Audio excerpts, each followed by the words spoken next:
De novo, não tomando mais do que 5 minutos, só para falar um pouco desse projeto que está começando oficialmente hoje aqui com o Everton, que a gente está, na verdade, muito feliz, muito legal ter a presença dele justamente nessa primeira edição oficial da ERC 55, que é um projeto que não é meu, não é da Pods, não é de uma empresa, não é do hobby, é para ser, entre aspas, descentralizado. Aqui, já nesse Gênesis, nesse grupo, tem o Cioff, com o conhecimento dele de comunidade e de DAO, que nem é dev, na verdade, mas tá aí no guarda-chuva de Builder. O Thiaguinho, o advocate da Chainlink, Fatik, junto aqui o pessoal da IBID, que ajuda numa outra etapa aí de onboarding, né, de novas pessoas, de novos devs. Tem jogo do Piquenique, tem lá o Lauro Gripa, lá da comunidade do Polkadot, e a intenção é que, tipo, a gente estruturou, amadurecer um pouco o que que é a cara disso, né? Para agora chamar mais pessoas para ajudar, né? O motivo de por que que a gente está fazendo isso é porque a gente quer ver o Brasil como protagonista na criação de tecnologia e não só como espectador.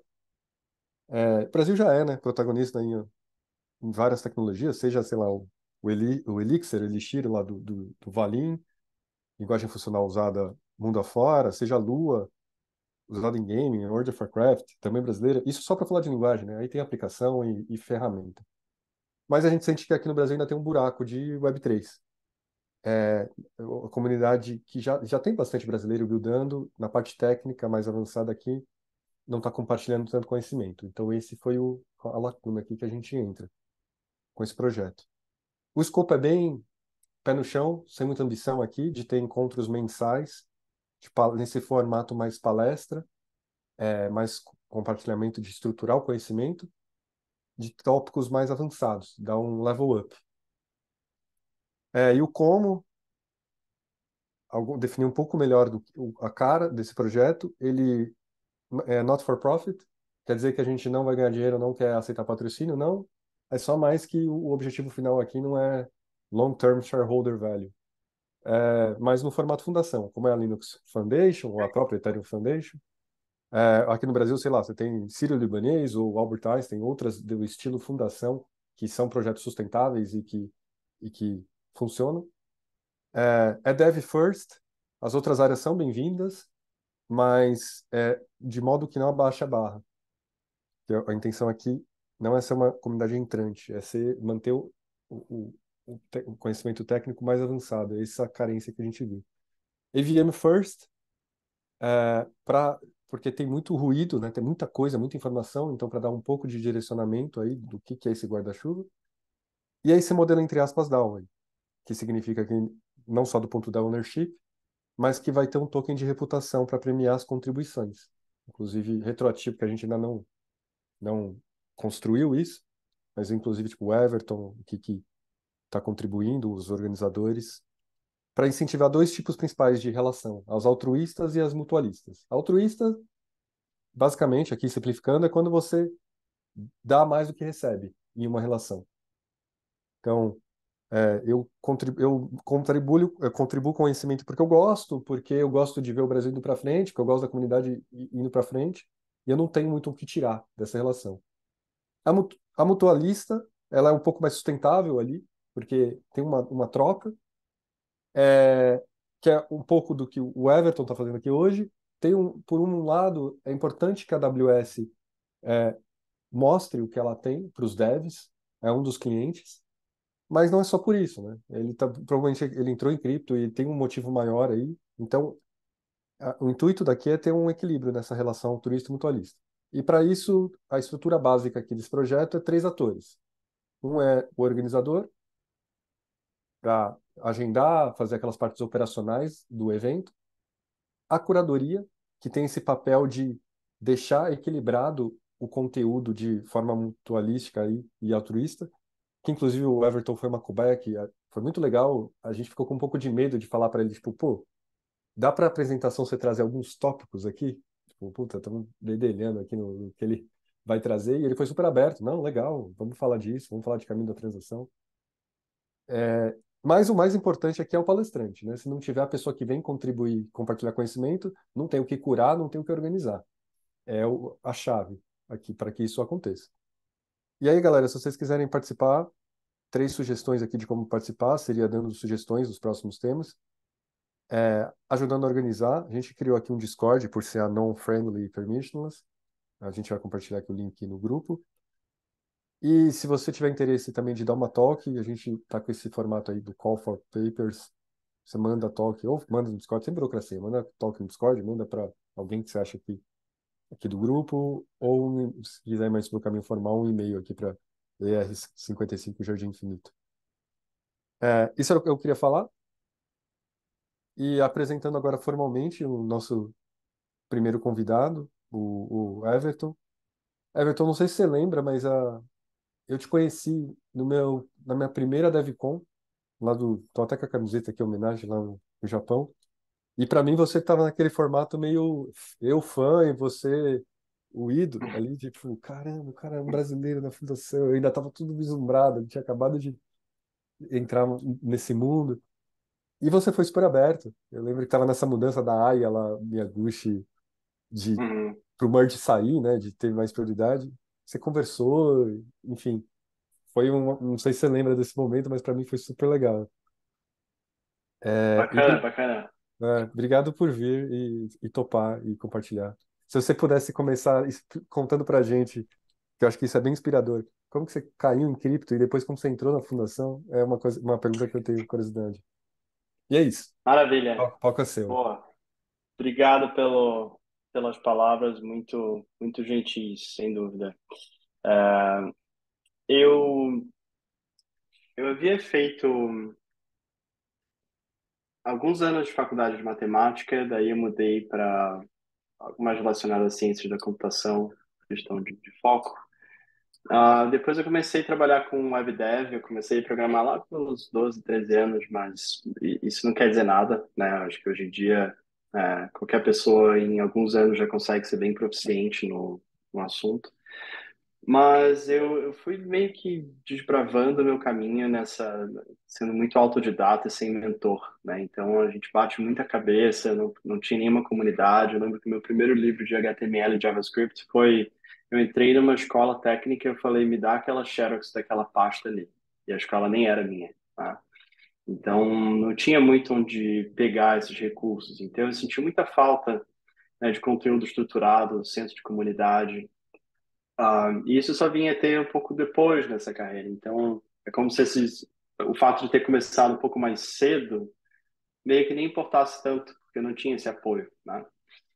Ah, mas aí eu trabalhava como desenvolvedor web, era, enfim, bem proficiente em front-end, também em back-end, eu fazia lá minhas estripulias, banco de dados, e trabalhei começando em agência, depois mudei para Globo.com como desenvolvedor full stack. E dali eu já sabia que eu queria abrir uma empresa e ser empreendedor e tudo mais, e seguir essa jornada. E aí eu comecei a construir o produto, que era basicamente uma rede social focada em fotos, basicamente um Instagram lá de 2011, né, 2012. Só que ele tinha um enfoque mais em moda, né? Então ele era realmente um aplicativo de moda. Ah, mas aí quando eu estava começando a construir, eu estava começando também a pensar em produto, né? Em produto, aplicação, tudo mais. E, e tinha uma coisa que me incomodava muito, que era a questão de banking online, open banking, tudo isso, e todo, como que você organiza uma vida financeira, como que você lida com isso, como que você transfere fundos e tal. Então tinha uma pulga atrás da orelha sobre como que a gente organiza essa vida, né, digital, financeira e tudo mais. Então, tinha uma pulga que não estava endereçada. Eu não tinha muito com quem conversar sobre isso. Eu não conseguia nem me expressar direito. Daí, um dos meus sócios dessa empresa é o Alex Van de Sande, que foi basicamente um dos primeiros funcionários da Ethereum Foundation. Ah, então, ele saiu dessa sociedade para entrar para o Ethereum. Na época, eu fiquei assim, pô, cara, sério, tu vai sair? Mas rapidamente eu entendi que ali tinha um potencial revolucionário, e sem dúvida, né? Então, quase uns 9 anos depois, mais ou menos, 8, 9 anos depois, a gente consegue perceber o quanto que essa tecnologia já mudou o mundo, está dando um revamp no sistema financeiro com impacto muito profundo. Tá? Ah, então, eu fui movido pelos meus ideais, não só por questões de mudar o sistema financeiro global, mas também eu acho que existe algo que normalmente isso é largamente ignorado, que é o potencial de coordenação social que uma ferramenta dessa pode ter. Né? Então, a Ethereum, para mim, ela é uma poderosíssima ferramenta de coordenação social que ainda não é tão explorada. Eu acho que DAOs são ainda o início, mas a gente já tem o maior problema, tem um grande problema aí que é legal, ou isso esbarra muitas vezes em regulamentação específica de países, mas olha, ah, no início do mês estava inclusive um profissional do Banco Central falando sobre a aplicação do real digital para a esfera pública. E olha só que bacana seria, né? A gente tem uma tecnologia EVM trazendo transparência para um sistema que todo mundo desconfia, né? Então, portais de transparência Brasil, eles são muito úteis, mas, olha, ter acesso ao dado é diferente de ter acesso ao montante, né? De ter realmente um acesso muito direto, né? Então, o dado ainda ele pode ser, ele ainda envolve trust, ainda envolve confiança, que você está ainda confiando em alguém.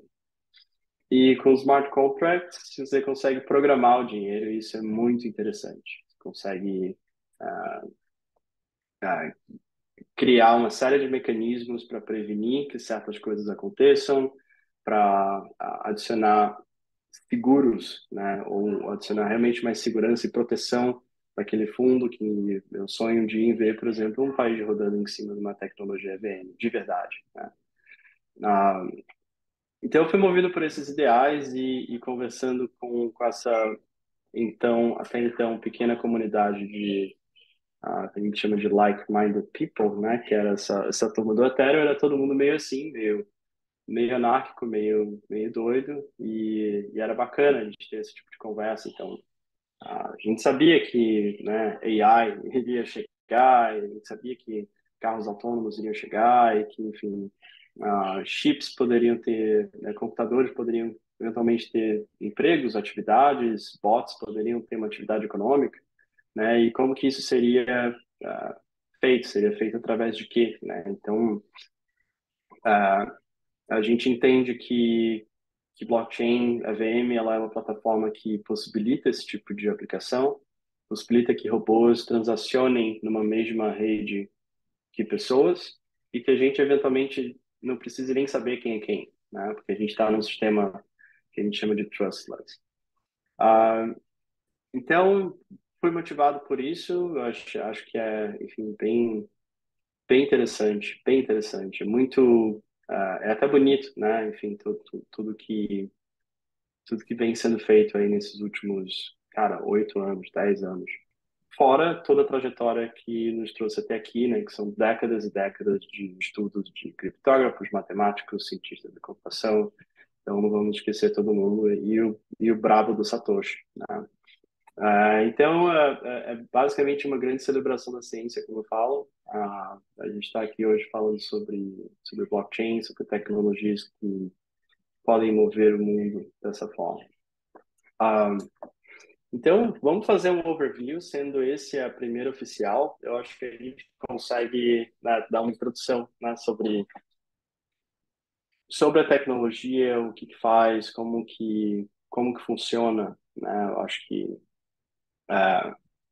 para quem está começando agora e lida com blockchain, eu já dei um bocado de aula, workshop no Rio de Janeiro, São Paulo, e até aqui, quando eu morava em Nova York, também dei algumas aulas, e existe uma coisa em comum que é, a primeira pergunta é o que é blockchain, para que serve, e como que eu sei se eu estou olhando para uma blockchain, né? Então, para começar, blockchain não é inteligência artificial, blockchain não é clicar num site e ele carregar alguma coisa rápido.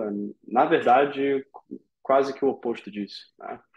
Ah, então, blockchain ela começa com uma necessidade bem enraizada de não precisar de nenhuma entidade central para transacionar informação ou valor, vamos colocar dessa forma.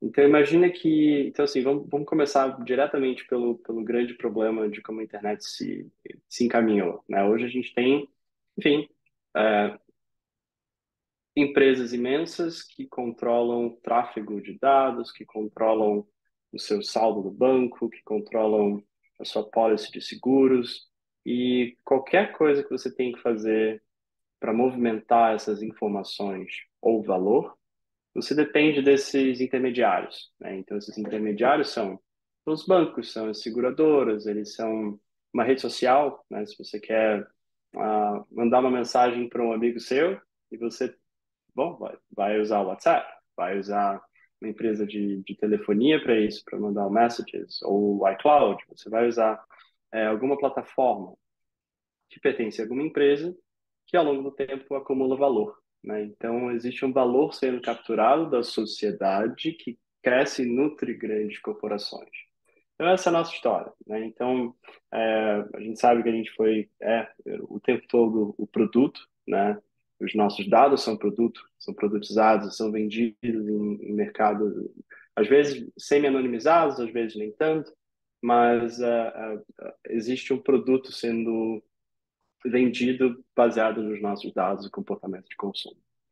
E, enfim, isso tudo através desses intermediários. Então, existe uma grande encruzilhada aí entre privacidade, entre ah, como que eu executo e faço, como que eu vivo, né, sem ter essas amarras aí tão bem profundas.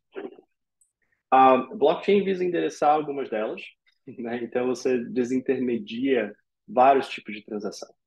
Então, isso começou, enfim, o grande experimento, como a gente chama, bem sucedido, né? Foi o Bitcoin, que possibilitou transação de pessoa a pessoa, de peer-to-peer, sem a necessidade de um intermediário confiável. Poderia ser através de uma rede de computadores da qual você, inclusive, nem sabe, não conhece, não tem um acesso direto, nem nada.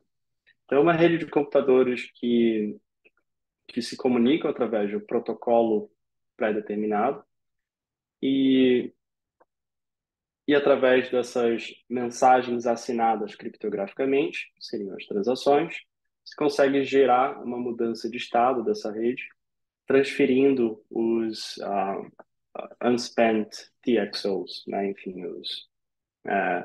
como se fossem os segmentos, né, de saldo do Bitcoin. Um,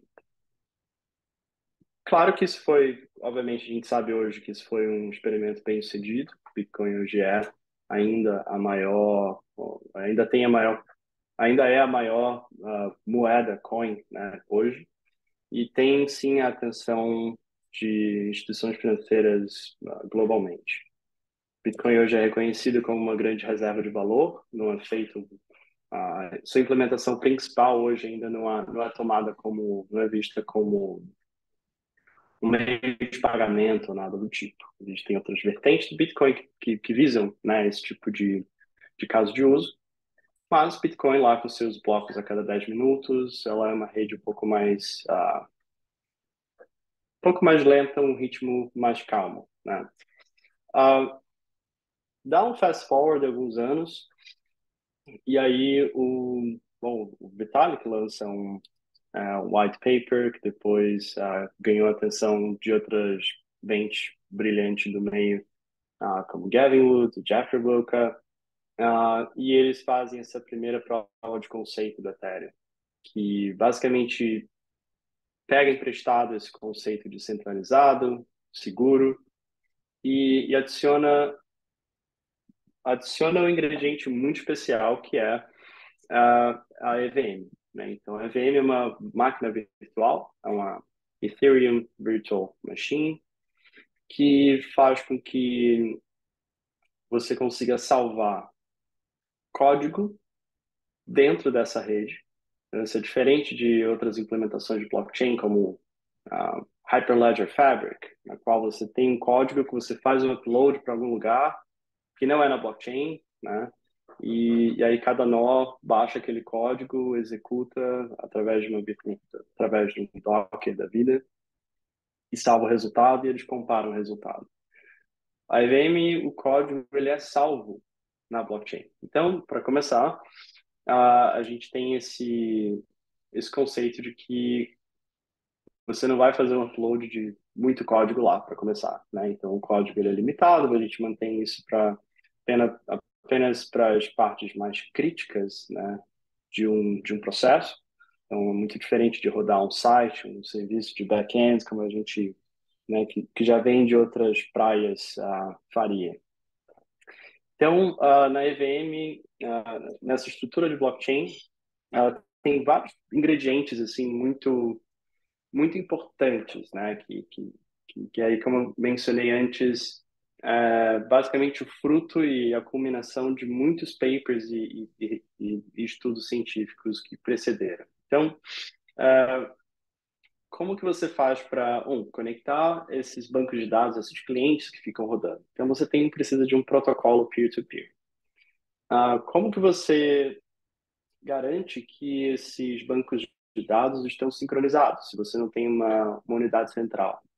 Então, você precisa de, talvez, uma Merkle Tree, que é basicamente uma estrutura de dados que funciona como se fosse, sim, uma árvore, e da qual cada ponta, elas seriam correspondente a uma das contas, né? Cada conta é um slot nessa árvore, e essa árvore ela é uma árvore de checksums.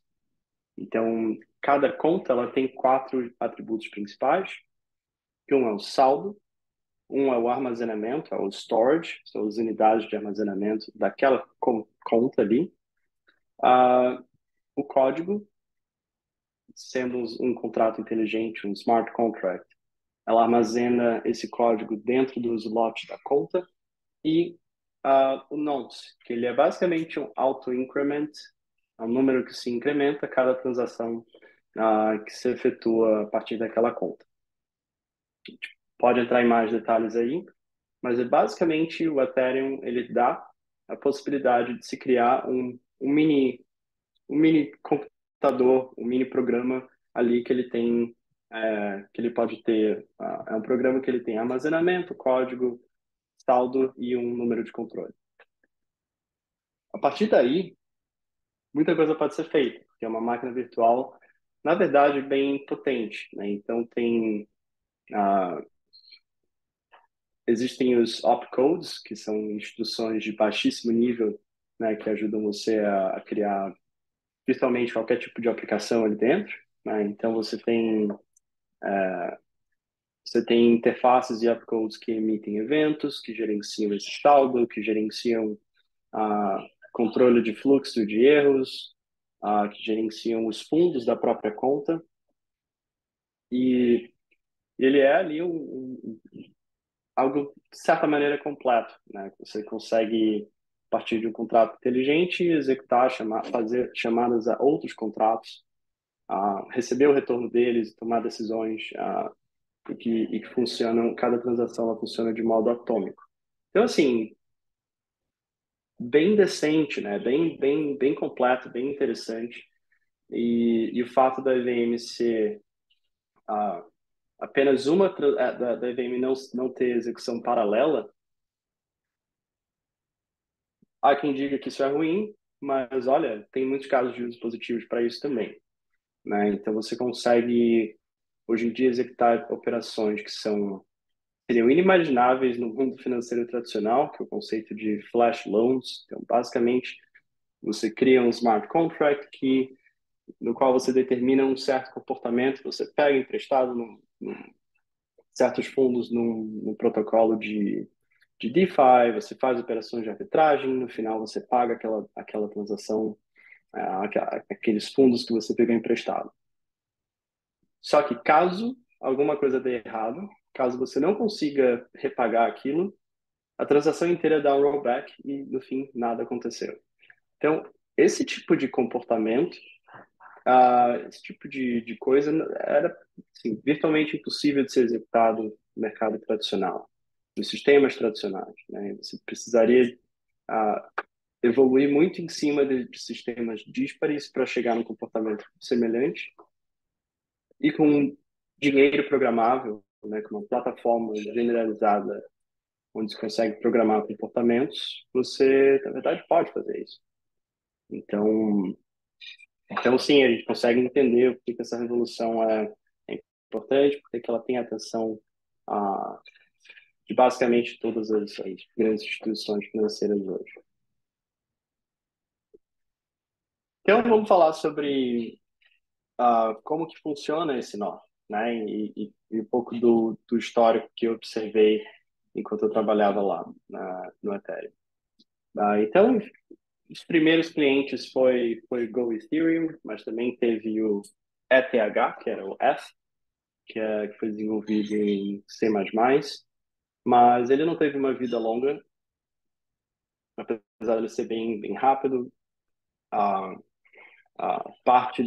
parte desse projeto ainda continua sendo desenvolvida, que era uma implementação da EVM em C. Provavelmente ainda está vivo por aí, mas, mas realmente o campeão, né, de certa maneira, não, é o Go Ethereum. E aí existem, enfim, hoje a gente consegue identificar o Ethereum como o protocolo com a maior diversidade de clientes que tem.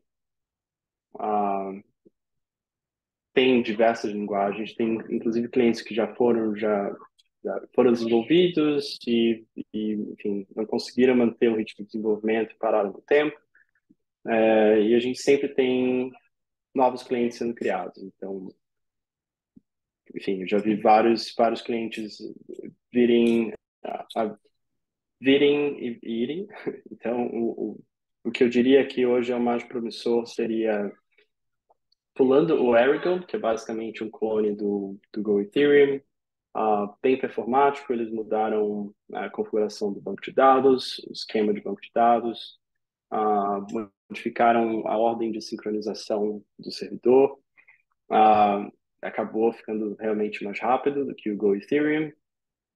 Mas hoje tem o Wrath, ele é bem promissor também, ele é feito em Rust e, enfim, o CTO deles é um grande conhecido aí da área. E, e a ideia do Wrath é, inclusive, ter uma configuração modular, na qual você consiga dar suporte a diversas outras redes EVM, sem precisar clonar um repositório, mas tendo como se fosse um manifesto, né, para cada uma delas, usando um sistema de módulos do Rust, implementando cada protocolo individualmente, cada feature individualmente e tal. Então é bem interessante, bem promissor. Agora, o Go Ethereum, vamos lá, vamos voltar aqui no básico e no histórico. Ele é um cliente feito em Go, que utilizava na época o banco de dados LevelDB, e esse banco de dados ele ficava também local, né, a sua própria, por padrão, né, você roda o nó e aí ele já inicia também esse banco de dados ali na sua própria máquina, num diretório padrão. Era interessante, dava para rodar um nó na sua própria máquina, lá em 2017, era possível ainda. Mas com o tempo, é claro, a blockchain cresce, a gente sabe, e rapidamente ela teve que ser. As pessoas acabaram utilizando outras soluções, né? Então, no geral, os gateways de RPC ficaram muito populares, então a gente tem hoje os gigantes Alchemy, Infura, a gente tem também Morales, a gente tem Chainstack, QuickNode e dezenas mais. Na verdade, ótimo que a gente tenha pelo menos uma variedade de gateways centralizados, eles ainda são, de certa maneira. Uh, Aliás, centralização ele pode ter muitas conotações, a gente pode inclusive falar disso, né? Mas existe a descentralização política, lógica, arquitetural, de código, enfim, é difícil mesmo navegar nessas nuances. E só um minutinho.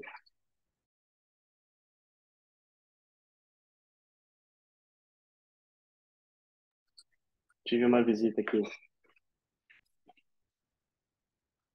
E então a gente tem o Go Ethereum, ele se sucedeu porque sim, você tinha o maior e o mais o time mais capaz na época e por muito tempo, eu diria. E eles foram basicamente quem segurou a rede em muitos eventos, né? Então, lá em 2016, na véspera da DevCon 2, foi em Xangai, na China, na véspera, teve um ataque do DDoS que foi feito totalmente de propósito para ser na véspera do evento, para poder prejudicar, né, o time, o evento, talvez a moeda, né, talvez o projeto. E, e eu lembro bem, porque inclusive eu estava lá, mas o pessoal trabalhou a noite inteira da véspera do evento para consertar o bug. E era um ataque de DDoS que fez com que a produção de blocos ficasse muito lenta, mas a rede nunca parou.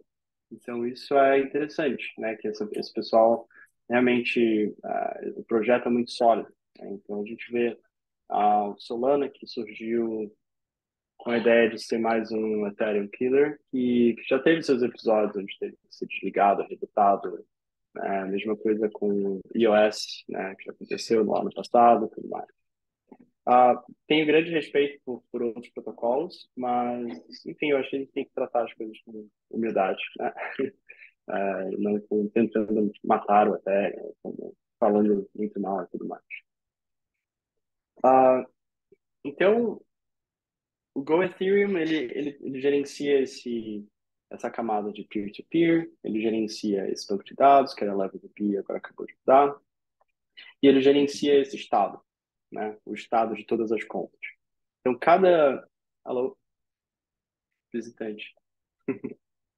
Então, cada execução de transação que ela é assinada por uma conta, que é, na verdade, uma chave criptográfica, cada execução de uma transação ela é ela é simulada localmente no nó, ou no nó remoto, né, sendo ele em Fura, Alchemy e tudo mais.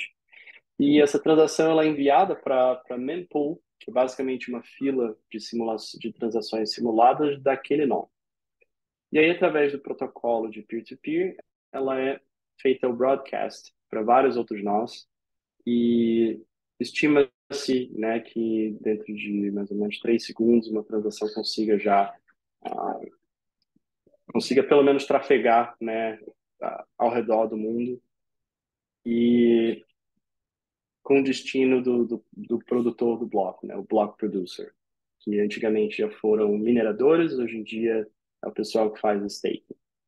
É interessante falar sobre mempool é que é um território um pouquinho tricky, assim, ele não é nada muito não é muito sofisticado no sentido de ter garantias. Então, o pessoal que trabalha com web, com bancos de dados, ou trabalha muito com cloud, e está entrando nesse espaço de blockchain, você tem as transações atômicas, você tem consistência eventual, você tem vários conceitos que são, enfim, muito, muito interessantes, importantes e que dizem respeito ao funcionamento harmônico de um sistema.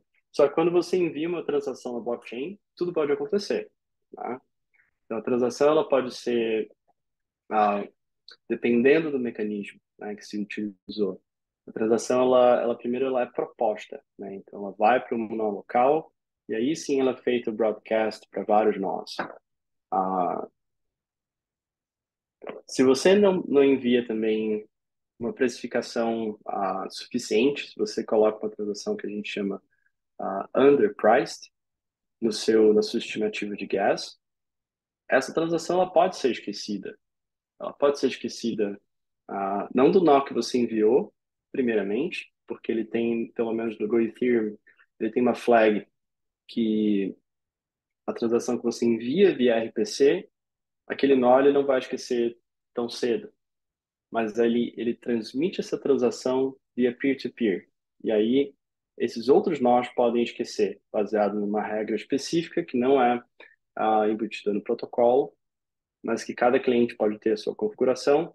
Mas no Geth, se eu me lembro bem, era uma questão de 2 horas, tinha regras de eviction rules, né, regras de uh, expiração, né, de 2 horas, caso a transação não fosse executada e ele tivesse com uma fila cheia, e também por slot de conta. Então, tinha um slot de 16 ou 64 transações por conta.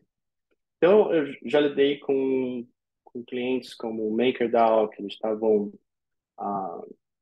que eles tinham que fazer muitas transações por vez, e, na verdade, eles enfim, faziam uns truquezinhos para poder garantir que a transação deles fosse, né, publicada. Então, eles enviavam a transação não só para um nó, mas eles enviavam as transações para vários nós ao mesmo tempo, de vários lugares do mundo, para poder maximizar a chance do minerador pegar a transação dele mais rápido e evitar que tenha uma flutuação de gás que comprometesse o sucesso daquela transação. Porque se a transação falhasse, eles teriam que dar um gas bump. E o gas bump, ele custa pelo menos 10%. Né? Tem uma regra, existe uma regra para isso, e é pelo menos 10% do seu gas price que você tem que adicionar. Então, o que eles faziam era, ao invés de lançar, digamos, as 10 mil transações deles na rede, eles lançavam de pouco em pouco e através de vários servidores espalhados pelo mundo. Então, as transações iam se proliferando e, enfim, tentando alcançar uma taxa de sucesso maior. Existe um problema aí que é, se você está executando transações que se originam a partir de uma única conta, se alguma dessas transações empaca, você, na verdade, interrompe toda a fila, né? Porque você tem o nonce, que é esse auto-increment, que é dos lotes da conta.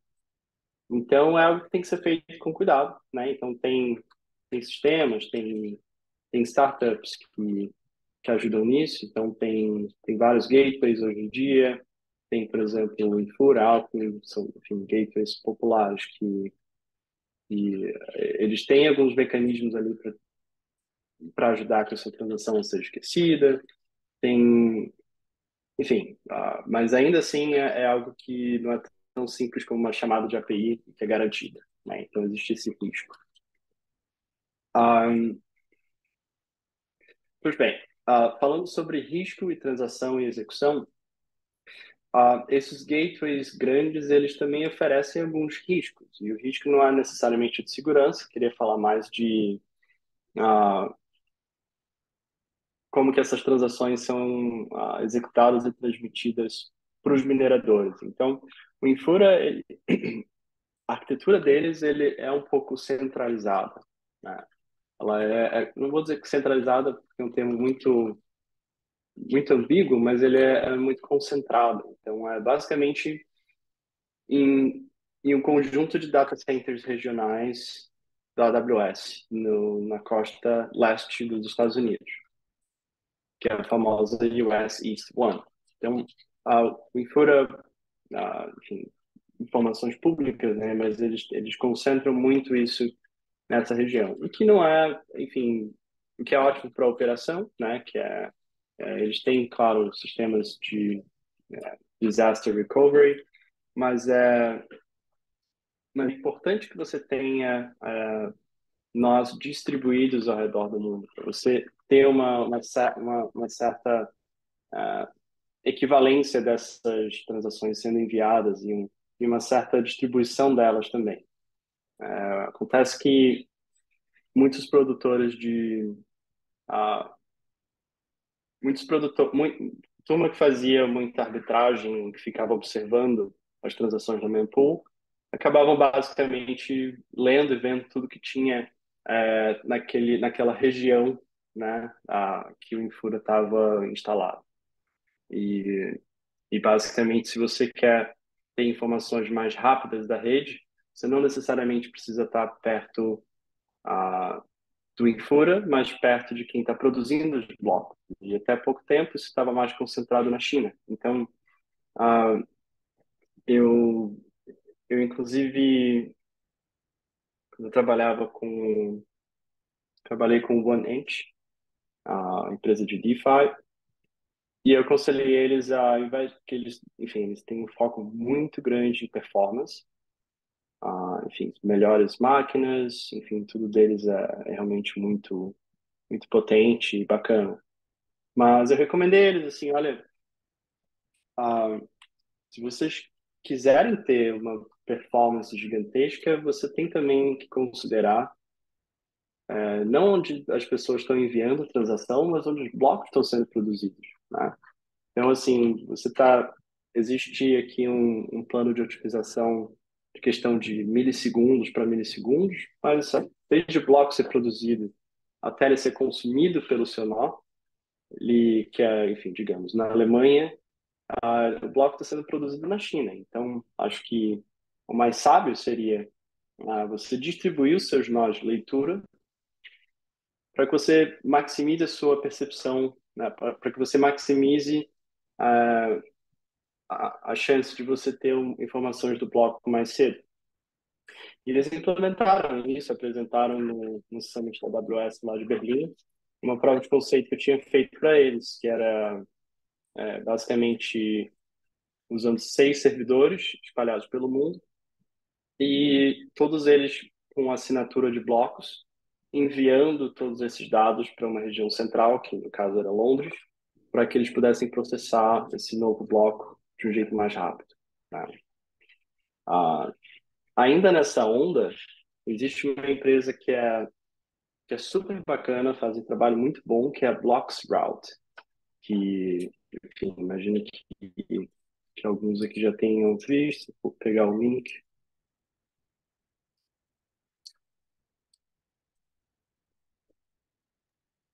Ô, Everton, eu vou fazer uma pergunta. Posso fazer uma pergunta, na verdade? Eu vou levantar a mão, só para saber o Claro, risco para óbvio. não. A gente pode até combinar aqui com o pessoal, quem quiser fazer pergunta, ou manda no chat, e aí o Everton dá uma olhada de vez em quando, ou levanta a mão. Eu fiquei curioso, como que dá para saber onde que o bloco vai ser produzido? Você recomendou isso para o Amint, né? Está mais próximo da produção, mas como que é possível saber isso? Ótimo, ótima pergunta.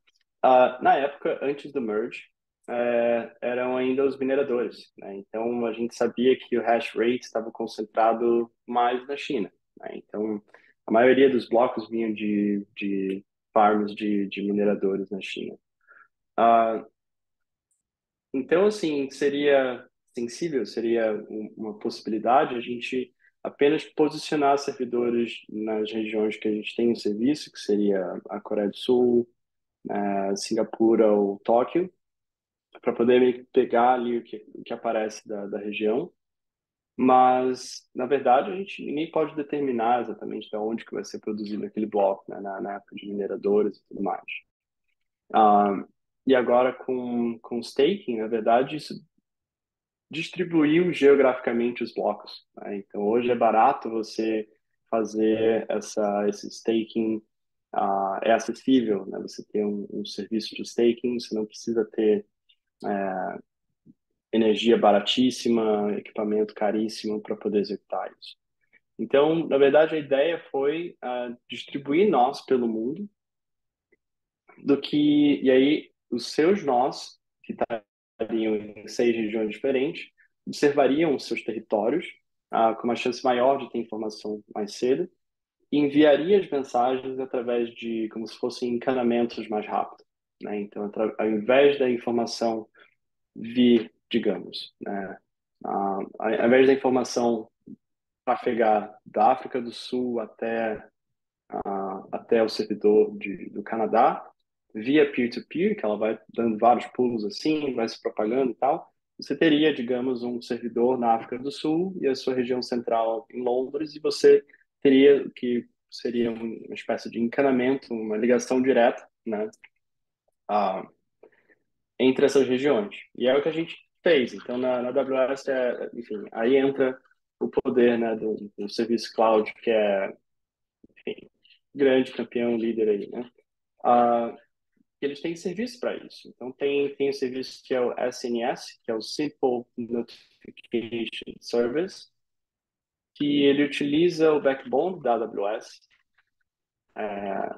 para transferir dados entre regiões.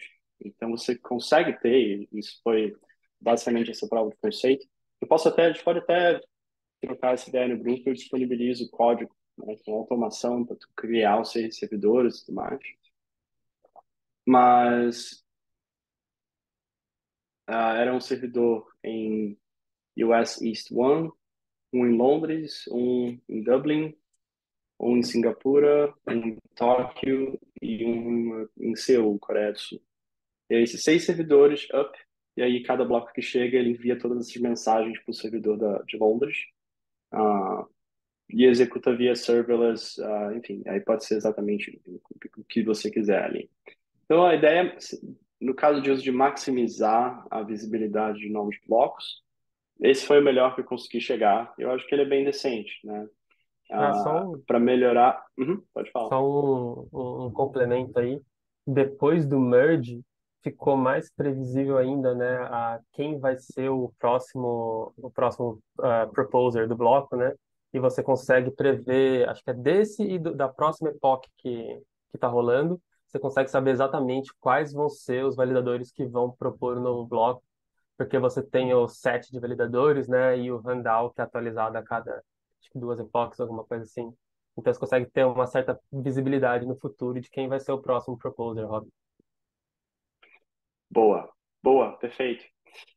Inclusive, isso no Solana é um problema, né? Porque lá você tem visibilidade dos 4 próximos validadores e você tem a associação do IP do cara. Então, todo mundo acaba já bombardeando aquele serviço, aquele servidor com suas transações. Mas eu entendo que aqui não acontece isso, né? Ah, Tem uns problemas associados a MV, é. né? MV de bloco futuro. Então, se Uhum. você sabe se você vai, que você vai produzir 2 blocos em sequência, você consegue deixar, por exemplo, o primeiro completamente vazio e pegar toda a arbitragem para você no segundo, que vai ser maior ainda, porque você ficou 12 segundos sem atualizar nada dentro do estado, né? Sim. Esse é um meio que bem legal você trazer isso. É uma área que eu não domino muito, né? Então eu sei que são milhares de estratégias e é realmente o pessoal bem criativo, né, em formas de gerar arbitragem positiva, né? Então, eu adoraria, inclusive, continuar participando do grupo e ter outras pessoas que possam também agregar aí. Obrigado pela contribuição. Ah, então, assim, hoje o meu trabalho ele gira em torno de, ah, basicamente, trabalho de arquiteto, né? Então, pega um problema, um caso de uso bem específico, ah, e descasca ele até e auxilia esses clientes, né, até uma entrega válida. Então, ah, esse ano a gente fez esse trabalho com o Banco Itaú, no qual eles estão criando uma plataforma de custódia. E aí eu acho que a gente pode fazer uma mudança de marchas aqui e falar sobre algumas arquiteturas específicas ou falar sobre infraestrutura, né, que isso é bem bacana, né, ou então um pouco sobre os experimentos que a gente, enfim, tem feito aqui na AWS, né, e os produtos que a gente tem que tentam auxiliar ou resolver alguns desses problemas. Né? Então, um deles conforme o blockchain cresce, o armazenamento ele tende a crescer também. Mesmo que você use servidores do tipo full node, ainda assim ele cresce porque você ainda precisa salvar ah, várias informações, tais como o próprio estado, que ele cresce meio que horizontalmente. Ah, Também os que a gente chama de block bodies, então é basicamente as informações de cada bloco. Os recibos de transação, apesar de ter hoje um, quase que um limite de padrão de 1 milhão de recibos, mas é importante que ainda, para muitos casos de uso, que se mantenha ainda assim um índice crescente de recibos de transação. Então, basicamente, a gente observa que é um desafio crescente você manter essa infraestrutura. Né? Então, para tentar endereçar isso, AWS e também hoje até o Google, a GCP, né? Enfim, a AWS cria um serviço gerenciado para blockchain e que usa o Ethereum nas versões mainnet, versão Goerli e claro, né? A gente vai evoluir com o ecossistema. Então hoje o que você consegue fazer na AWS via subindo uma máquina, subindo uma instância e configurando seu software basicamente ilimitado, né? Então, você pode... É um playground, é um ambiente livre. E, enfim, dezenas de empresas hoje, enfim, milhares de empresas hoje fazem isso, usando todos os tipos de nós e protocolos e tudo mais. E aí, baseado num padrão, a AWS ela seleciona, né, certos padrões de uso e promove ele para um serviço gerenciado, né? Então, o Amazon Managed Blockchain, ele é basicamente uma necessidade de mercado sendo atendida. E essa necessidade, ela era, né, como rodar servidores de Ethereum com simplicidade, com facilidade, né, sem todo esse overhead operacional. Então, o serviço, ele hoje, ele cresceu, né? Então, desde 2019, ele começou com Hyperledger Fabric para endereçar caso de uso de mais de enterprise, supply chain, transportes, identidades de programas de governo e tudo mais. Mas ele rapidamente evoluiu também para a blockchain pública. Ele começou com o serviço de Ethereum, de nó gerenciado. Hoje em dia ele tem um serviço de indexação de dados, né? Então, tem o serviço de indexação de Ethereum, então você consegue fazer queries estruturadas para pegar histórico de conta, para detectar a transação interna, que é sempre um desafio fazer isso na mão. E também a gente habilitou também casos de uso com Bitcoin. Recentemente a gente lançou serviço de RPC de Bitcoin e o serviço de indexação de dados de Bitcoin também. Então, qualquer um que esteja desenvolvendo um aplicativo digamos, de carteira, pode chegar hoje e fazer algumas chamadas de API e montar todo o histórico de execução de transações daquela carteira, retroativamente. Então, por exemplo, no MetaMask, e eu já construí uma carteira também, que era Ethereum Wallet, era um certo desafio, assim, era um desafio muito grande você monitorar, né, montar uma lista de transações. E aí o que a gente fazia, e o MetaMask acho que faz isso até hoje, é que eles salvam as transações que foram efetuadas a partir dali. E ele detecta as mudanças de estado, usando vários filtros, os tokens que você traqueia, para entender quando você recebe uma transação, né? Então, ele é um certo desafio fazer isso apenas olhando para a blockchain. Você precisa fazer, muitas vezes, dezenas ou centenas ou milhares de requisições para cada bloco que chega, dependendo da quantidade de tokens que você está traqueando. Antigamente eram só 20 tokens que eu fazia a Ethereum Wallet. Hoje em dia são mais de 30 mil, mais de 50 mil. Eu tenho os números, na verdade, é estonteante a quantidade de token que tem hoje. Mas a gente sabe que os principais, eles giram em torno de 1.000, entre 1.000 e 10.000. Ah, e então a gente tem essas ofertas de serviço que eles almejam facilitar esse desenvolvimento, né? Então eu lidei muito com o problema de ah, pessoas querendo entender quais são as transações que entraram, né, naquela conta. Então tem uma das top exchanges do mundo que tinha 4.000 servidores de Ethereum, na qual para cada bloco ela fazia ela fazia um get balance para entender das contas dos usuários delas quais tiveram depósito de Ether, né? E eu olhei para aquilo e falei, olha, galera, isso é bizarro, né? avisar, são 4.000 servidores que ele gerenciava. Isso tinha um overhead gigantesco, né? Então, primeiro enfim, para você detectar a transação interna, você pode fazer isso um pouco event-driven. Existem métodos RPC hoje que facilitam um pouco mais. Um deles é eu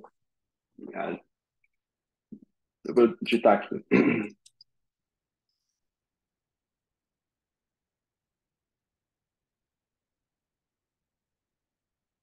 Um deles é tomara que eu tenha escrito certinho, mas é o Get Modified Accounts by Block Number.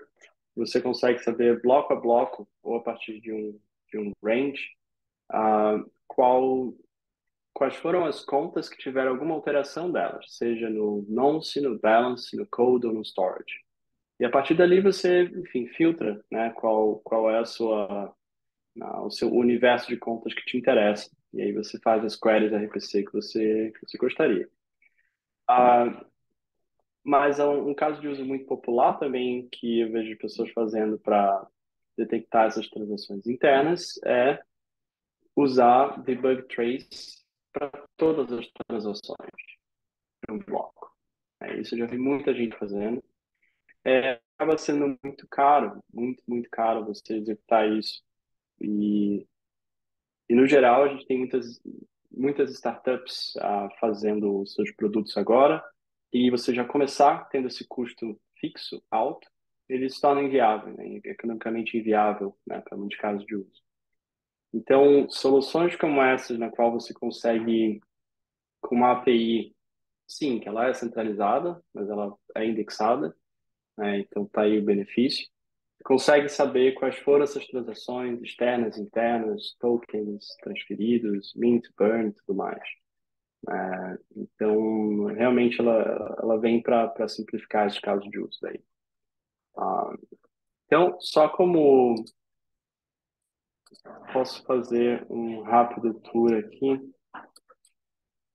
desse serviço, apenas para vocês saberem que existe, como funciona. Alô? Só um minutinho.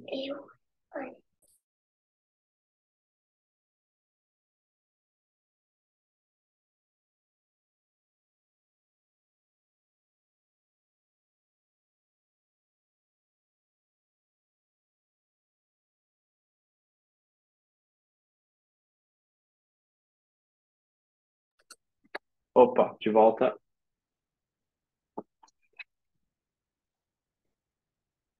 Ganhei o anel da minha filha. Então, assim, fazendo uma breve tour, assim, não sei exatamente quantos de vocês trabalham também com a AWS ou já tiveram contato, exposição, mas eu posso pegar e fazer um rápido tour aqui, compartilhando a minha tela.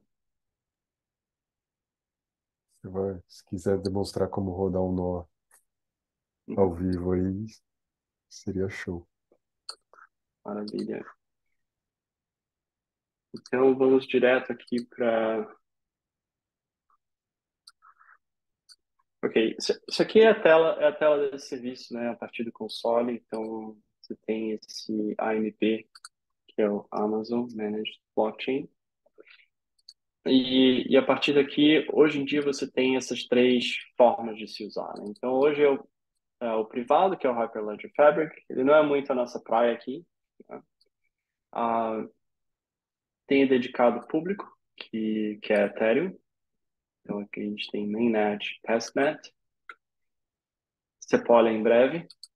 Já respondo a pergunta, já antecipo a pergunta. E serverless público, que hoje é o Bitcoin, né? Então, a Bitcoin Mainnet Testnet, você basicamente pega esse endpoint aqui, RPC, e você faz as suas queries autenticando com a sua conta AWS, e você consegue ter acesso aos blocos, às transações, aos unspent PXOs e tudo mais. Aqui no Ethereum, a gente usa modalidade de servidores dedicados, né? Então, você realmente, literalmente, pode criar um novo nó escolhendo a sua configuração de máquina. Então, ele tem aqui 4 vCPUs, então o equivalente ao 4 cores, né? 16 GB de RAM. Esse aqui ele é basicamente o baseline dos requisitos hoje para rodar os dois nós que a gente tem, de consenso e de execução.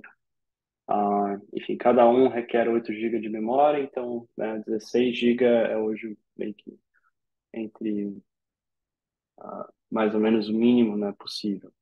Daí você tem instâncias maiores, né, como a 4x Large, que ela tem 16 vCPUs e 64 GB de RAM.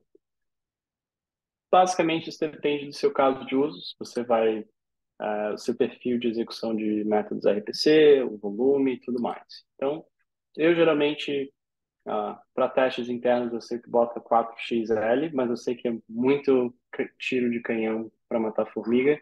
Mas, no geral, o T3X Large ou M5X Large, na verdade, o M5 tem uma frequência de memória maior do que o T3. Eu prefiro o M5. Aí aqui você tem a opção de primeiro, né, escolher região. Então, mencionei que são 6 regiões disponíveis. Então, a gente tem a US East One, que é em Virgínia, do norte, na costa leste, né? A gente tem na Ásia, Seul, Singapura, Tóquio. A gente tem Irlanda, Londres. E, enfim, sempre ah, almejando estar disponível em mais regiões. Mas para uma cobertura global, você tem que pegar vários time zones, né? Então, interessante. E dentro das regiões, a gente tem o que a gente chama de zona de disponibilidades, availability zones, na qual são realmente data centers diferentes, próximos o suficiente para ter uma latência baixa, mas longe o suficiente para que nenhuma intempérie natural, ou digamos, algum ataque não prejudique uma outra. Todas elas têm redundância de energia, então basicamente se cai uma, a outra está protegida, então não tem nada. E aí você pode escolher, né? E aí, basicamente, criar o nó. E a partir O, daqui, o que vai acontecer é. Pode. Opa. desculpa, de novo, não lembro a mão. Ali tinha um drop-down do tipo de nó, né, do Geth Full Node. Uhum. Você Boa. deixa, você pula Boa de pergunta. propósito? Só tem o Gatsby Node por enquanto. Então, Ah, então tá. só é uma opção com um só. Beleza. Isso. E a partir daqui, o que acontece esse nó ele está sendo criado. Deixa eu até ver o que exatamente foi isso aqui. Esse nó está sendo criado. Aconteceu alguma coisa que agora eu não sei o que é. Mas o que acontece é que depois eu volto ali e tento entender o que é aquele create failed, tá? Deixa eu ver se eu estou logado ainda. Tô logado. Quando você inicia um servidor novo, ah, ele já vem sincronizado para você. Então, ele precisa desse tempo entre você clicar para iniciar ele.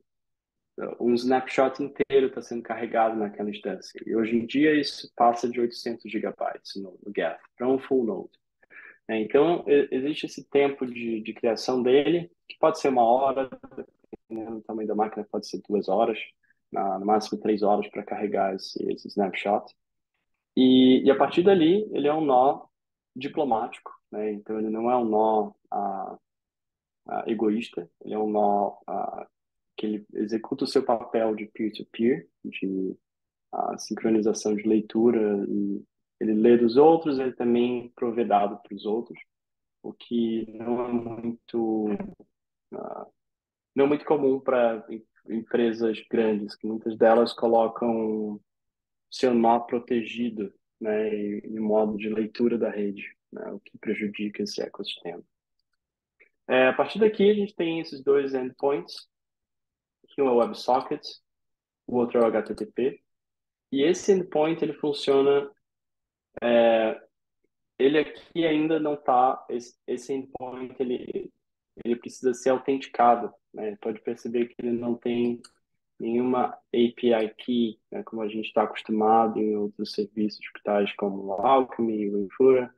Ele tem uma barra e aí vem a sua API key. Ah, aqui a gente funciona um pouquinho diferente nesse caso, porque na AWS tem muitas questões de segurança, então ele usa o mesmo mecanismo de autenticação que qualquer outro API da AWS. Então, você precisa de que a gente chama do método de Signature Version 4, basicamente uma chave de assinatura HMAC, que basicamente você autentica cada chamada RPC. No caso do WebSocket, você autentica a primeira chamada, que é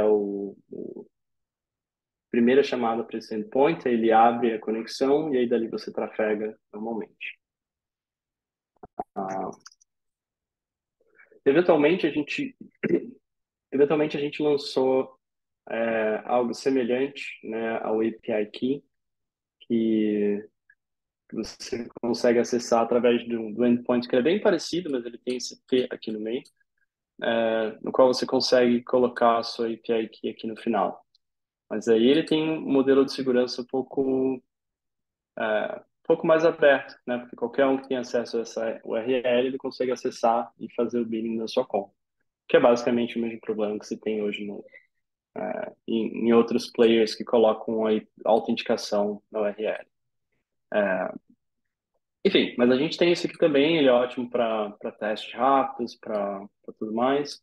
Pode fazer HTTP ou WebSockets e, enfim, funciona super bem, é rápido, né? É bacana. Esse aqui fui eu que publiquei, inclusive.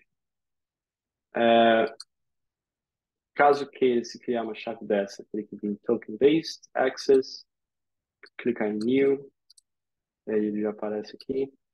E aí você vem e copia esse token, e aí, enfim, baseado no. E você coloca essa URL com o token lá na sua aplicação. E aí, sobre esse lançamento recente, é esse subproduto chamado Query, no qual você consegue hoje fazer queries no Ethereum Mainnet ou Bitcoin Mainnet, e você pega aqui a lista, por exemplo, de lista de transações ou lista de saldos de um token. Você pode, enfim, são APIs estruturadas e essa lista, 2, 3, 4, 5, essa lista está aumentando já, com informações que são difíceis de se obter, às vezes difíceis de se obter através do nó, né, sozinho. Claro que o Get Transaction essa é bem fácil, é só uma chamada RPC, você tem uma equivalência, mas os eventos de uma transação, aqui a gente inclui também aqueles eventos que são mais difíceis de se traquear, como as transações internas, que é um problema de milhares de dólares. Eu fiz as contas uma outra vez para você ter acesso instantâneo a todas as transações internas de Ethereum, é um problema de pelo menos US$ 80.000, né? Se você quiser ter, se você quiser saber instantaneamente ali se, se uma, quais são as transações internas que uma conta que acabou de surgir já teve, né? Então você teria que já ter essa informação salva para poder responder isso rápido. E, no caso, esse serviço ele já possui, né? Então aqui basicamente a gente pode, nesse editor, a gente pluga deixa eu ver, vou pegar o nova stablecoin no pedaço aqui.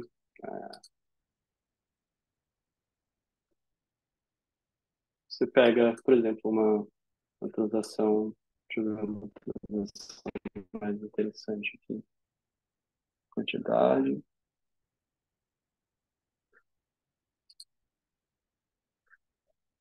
Essa aqui é uma transação bem simples, inclusive.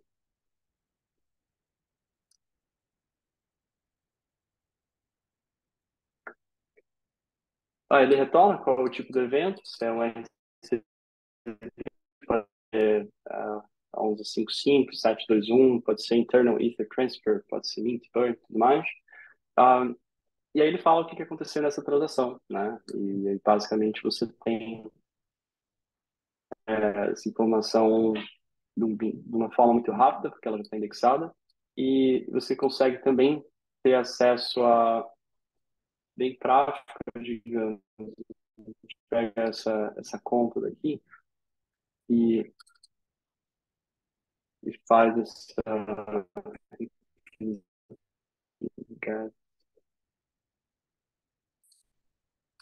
transactions. Você bota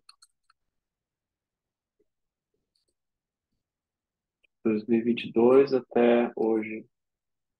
O que aconteceu com essa conta? Ele vem paginado, vê que é bem rápido, né? E performance é realmente o foco aqui. Então, você já tem uma lista gigante aqui de transações que dada conta fez entre, entre as datas. Então, enfim, isso é basicamente um release recente da AWS, né? E existe isso para Ethereum e para Bitcoin, né? Então, quem trabalha também aí no lado Satoshi da Força consegue também ter informações disponíveis aí de um jeito bem prático. Ah, mas assim, o que eu acho que no geral esses serviços embutidos da AWS proporcionam são os tipos de integração facilitados que se tem, né? Então, por exemplo, aqui é uma aplicaçãozinha que eu tô construindo, né, que usa o AWS Glue, que é basicamente uma ferramenta de dados, né? Então, ele serve para ETL, Extract, Transform and Load, basicamente para pipelines de dados, né? Então, ali você consegue ter um job no qual você agenda ele. Então, aqui, por exemplo, eu tenho token snapshot. Eu pego todos os saldos de todos os holders de um dado token, com esse códigozinho aqui, simples, e salvo eles no S3, né? Então, o objetivo final seria ter uma dashboard que mostra todas as operações relevantes ali, de informações relevantes e insights de um dado token, que seja, no caso aqui, o exemplo seria o PayPal USD. Então, através daquele método de você pegar todos os saldos de um token, eu consigo exportar, basicamente exportar um dump do token com todos os holders e seus saldos, né, no dia ali que eu estou fazendo essa query. Então, aqui ele me retorna, basicamente, esse códigozinho que ele me retorna isso. Eu consigo agendar esses, consigo agendar essas queries, essa execução desse job. E aí ele salva isso tudo no S3. E aí eu posso vir aqui no S3 e eu vejo exatamente, tá, então ele salvou aqui o snapshot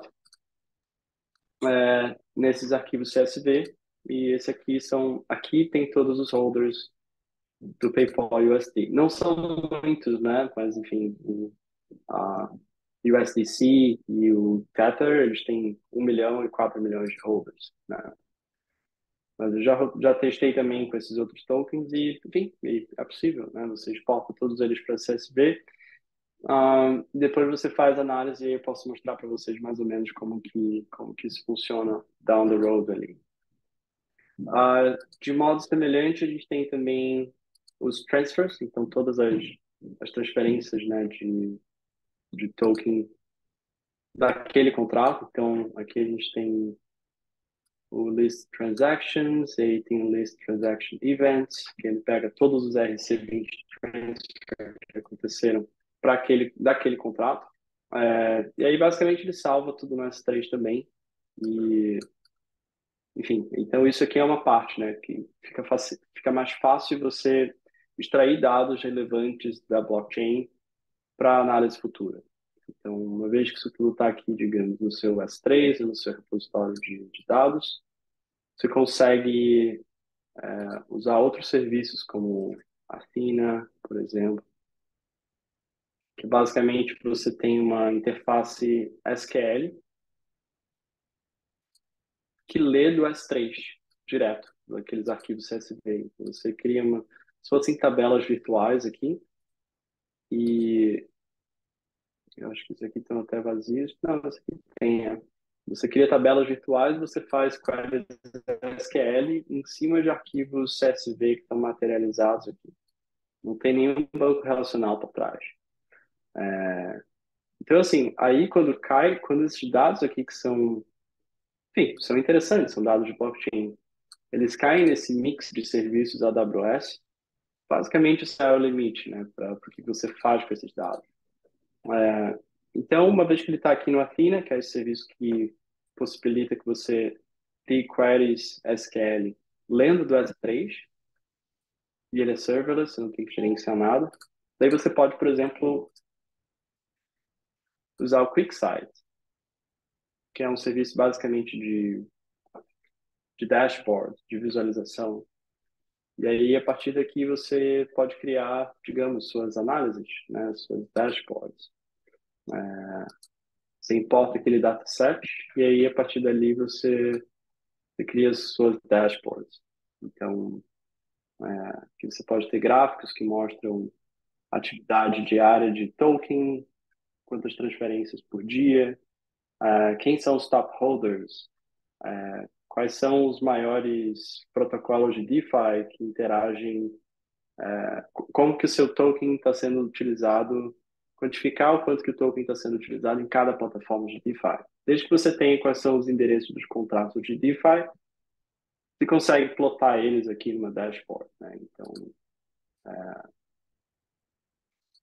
Então acaba sendo super interessante a gente trabalhar, sair da esfera da chamada de RPC e entregar mais valor aqui, por exemplo, quanto foi transferido por dia, e esse caso é USDC. Então você tem aqui os holders da época que eu rodei esse script. Tem os maiores holders, aqui ele tem um pie chart com essa mesma informação. Aqui ele tem quanto que foi transferido por dia, e aí você cria seu próprio, se fosse seu Block Explorer, seu Token Explorer, né? Alguma pergunta, alguma dúvida aqui?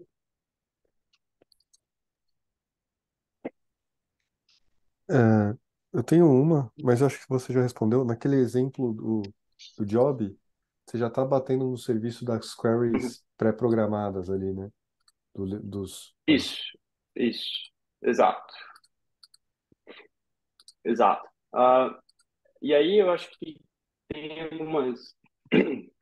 é, tem um desafio aí que é a nível de RPC, e eu fui bem a fundo nisso, que é mesmo com o Archive Node, ainda é um desafio você ter a lista de todos os holders de um token. Para você chegar lá, você precisa, analisar todos os eventos de transferência e coletar aqueles endereços que participaram de transações. Dois, você precisa, né, e aí daí com essa lista de endereços você faz uma chamada de get balance para cada uma delas, para um bloco específico que você determina. Só que na criação desse produto a gente percebeu, e eu estou envolvido também na parte da engenharia que criou esse produto, a gente percebeu que tem muitos tokens que não seguem o padrão exatamente ali de sempre emitir um evento transfer. E a gente descobriu, enfim, contas dentro de tokens que nunca tinham sido parte de evento transfer, mas que elas tinham saldo. Então, às vezes, eram eventos não padrões, que eram dentro de funções como redeem, claro, mint and burn, a gente toma eles como padrão já, apesar de não ser exatamente do RC20 lá, inicial. Mas tem muitos eventos não padrão modificando saldo, né? Então, como que você garante isso? Basicamente, é um trabalho bem maçante de identificar quais são essas ovelhas negras, né? E às vezes é realmente avaliar caso a caso, token a token. Mas a verdade é que e também houve um período de consolidação lá pelo bloco, entre bloco 3 milhões e 5 milhões, que ainda não tinha muito padrão, né? Então, cada protocolo ali cada subprotocolo, token, foi implementando as coisas da sua maneira, antes que chegassem realmente novos padrões. Então, o RC20 ele é um pouco complicado, né? Você ter essa visão exata ou completa. Principalmente na época você não tinha ainda o Support Interface do RC165. E aí os novos padrões de NFT, o 721 e 155, eles já surgiram, por exemplo, tendo que ser compliant com o Support Interface, que é esse RC165, que isso facilita, com uma chamada você consegue saber se aquele contrato ele parece, se ele é ao invés de você fazer uma grande heurística para determinar se tal contrato é um RC20 ou não, você, no RC 721 e 155, você tem uma chamada que você consegue perguntar: ei, você é um 721 ou um 155? E aí o contrato responde sim. Aí dali você consegue assumir, né, cara, então você está implementando seus eventos corretamente. Então, o que tiver fora dos seus eventos, bom, eu como aplicação não me comprometo. Mas ainda assim é difícil, né? Realmente é um desafio, porque é um sistema de indexação que roda em cima de código feito por usuário, né? Então, enfim, é um desafio grande. Mas, na verdade, é o tipo de coisa que a gente precisa subir esse stack, né? Elevar esse jogo para possibilitar, enfim, tomadas de decisão. Então, isso aqui é muito útil para o pessoal de BI, de investimentos e que conseguiria rapidamente ter uma visão atualizada e detalhada do que acontece, digamos, com o token, né? Vitor, tem uma pergunta no Uhum. chat do Alexandre, perguntando se esse dashboard pode ser exportado para uma URL pública, por exemplo, o cara compartilhar com outro time, Claro, sem essa é uma boa precisar pergunta. sem precisar da chave de acesso.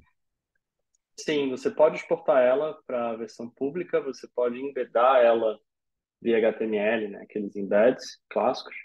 Você consegue enviar por e-mail ou agendar envio por e-mail. Então, a parte interessante de produtos que são meio assim AWS é que é tudo meio que interoperável com os outros produtos da família. Então, você consegue criar automação de agendamento. Primeiro que o Glue aqui, né, esse cara, ele pode ser, ele não fica conectado direto ao nó. Acho que não faz, né, não fica conectado direto a um nó, mas ele é agendado. Você poderia ter ele executando, digamos, a cada 10 minutos, a cada hora ou a cada dia, né? Eu vejo que é bem possível você criar, por exemplo, algo que fique conectado 24/7 num nó, mas eu acho que isso também gera um overhead de operação, né? Então eu vejo muito isso, overhead de operação. Uma coisa quebra, para, e aí você tem que ter um sistema de alarme, um sistema disso, daquilo outro. Então, no geral, você não ter que gerenciar servidor é uma coisa boa, não ter que gerenciar um job contínuo é uma coisa boa. Então, aqui você consegue agendar, né? E aí no QuickSight, chegando lá no final, você consegue também agendar esses refreshes dos dados dele e, enfim, adicionar outros visuais aqui, e aí você começa a realmente brincar, entender como extrair valor disso. Ah, hoje em dia a gente tem no ecossistema várias empresas interessantes, né, de vários projetos interessantes, como o Dune Analytics. Projeto fantástico, sensacional. E você consegue fazer queries lá em cima de vários datasets públicos de blockchains ou dados mais estruturados, fazendo através ah, diretamente da comunidade que cria essas versões de tabelas virtuais ali que chamam de views. Obrigado, Rob, pelo comentário do RC165. Então, a gente também está caminhando um pouco para ajudar, né, essa turma toda a obter informações que às vezes são muito importantes ou vitais, né? Enfim, tô detectando tal comportamento e você poderia ter enfim, campos aqui de detecção de anomalia, né? Então, isso aqui você configura qual é o seu perfil de detecção de anomalia, digamos, para um tipo de transferência vindo de contas pequenas ou contas novas, enfim, você poderia criar bastante coisa aqui, né? Então, eu acho isso um caso de uso bacana, ah, que é viabilizado por, enfim, por ainda conectar alguns pedacinhos de dados aqui e ali, criando pipeline. Everton, Fora tem isso, tem também... Ah, pode falar. uma pergunta rápida. É, vê se o meu racional está certo aqui.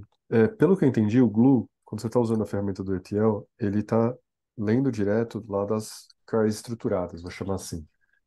Mas ele não está lendo Certo. direto do Node as a Service. O Node as a Service ele é mais usado para Correto. write. Se você for para leitura, aí você usa já as queries estruturadas, mas se você vai para escrita, aí é por esse motivo. Eu não, acho que o ponto que eu quero Uhum. chegar é qual caso de uso eu precisaria rodar o nó mesmo? Sim, essa é uma ótima pergunta. Eu acho que ela senta no core aí a- ela passa um pouco pelo core do devo confiar em nó, devo confiar em dados, o que devo fazer e tudo mais, né?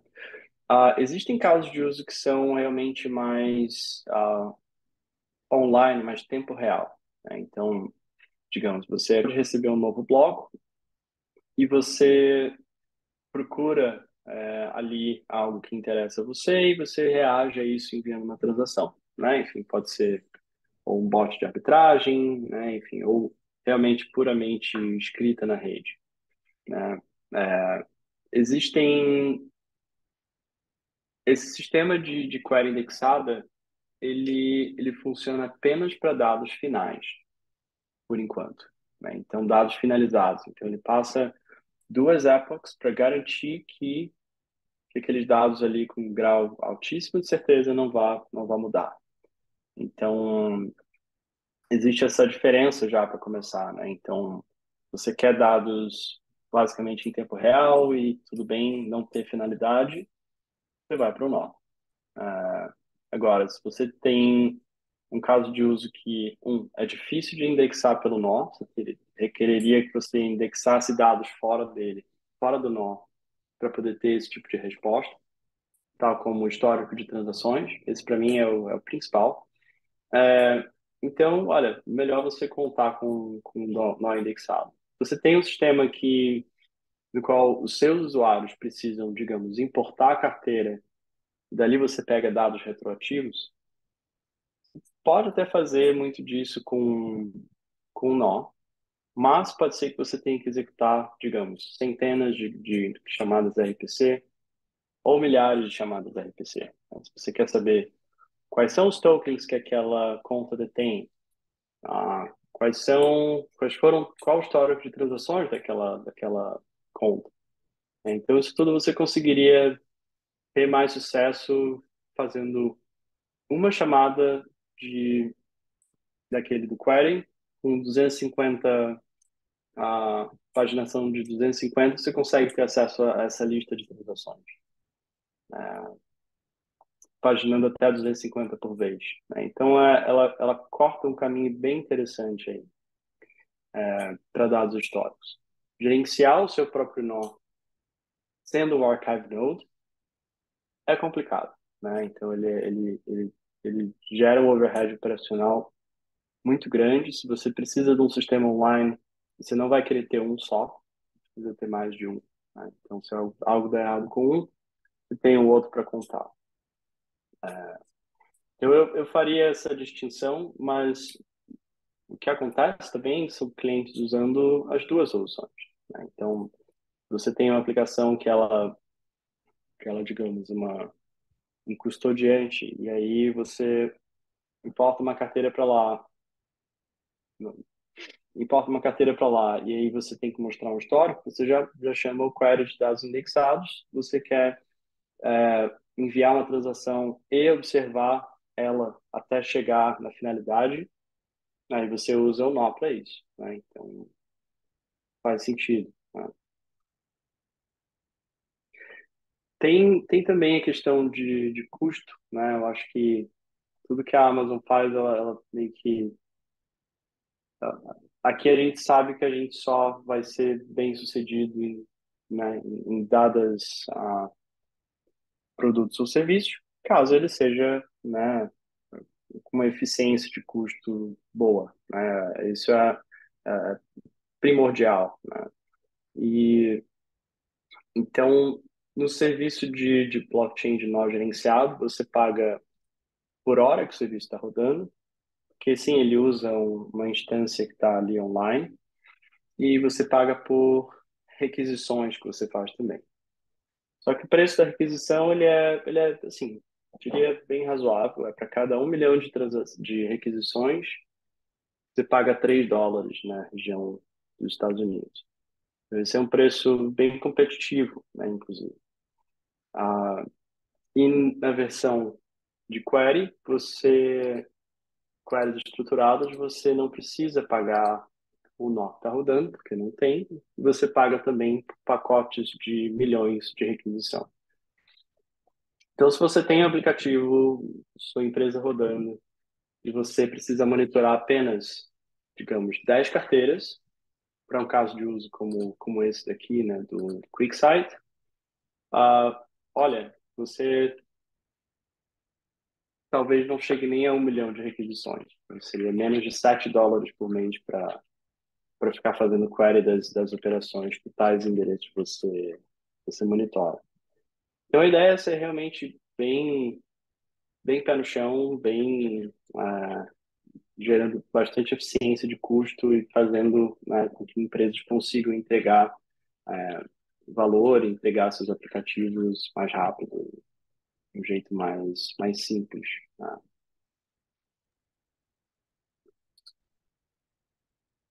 Boa. Mais perguntas, pessoal? Eu, na verdade, aqui nesses times que eu tenho trabalhado, visto e tal, tem, na verdade, muita coisa interessante. Então, a gente tendo algum canal futuro de comunicação, a gente pode, sem flodar muito, mostrar um pouco de outras coisas que a gente tem feito aqui.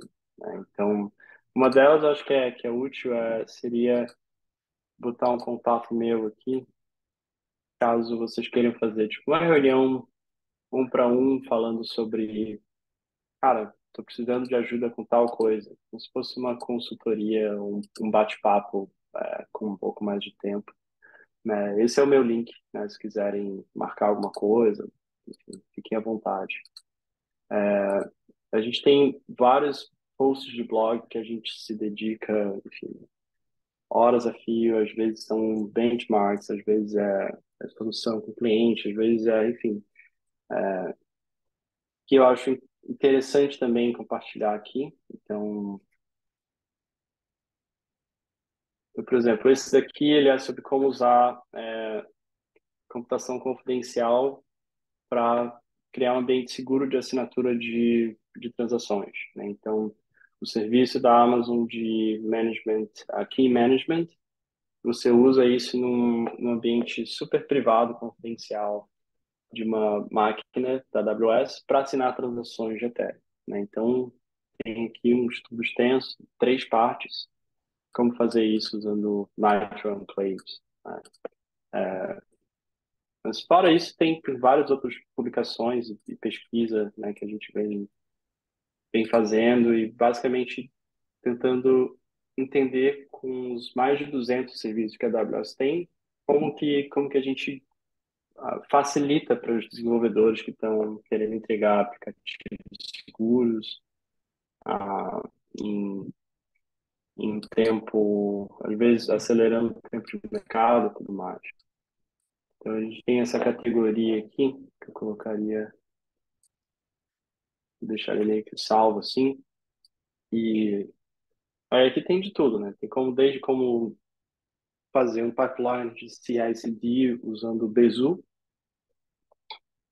rodando IPFS na AWS. Então tem aqui um guia de 3 partes de como fazer isso usando o EKS, que é o Kubernetes da Amazon.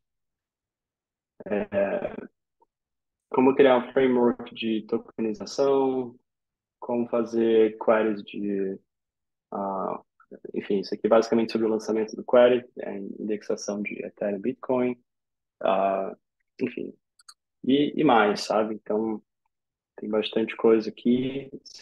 Esse sou eu e tenho mais alguns blog posts na fila também para publicar.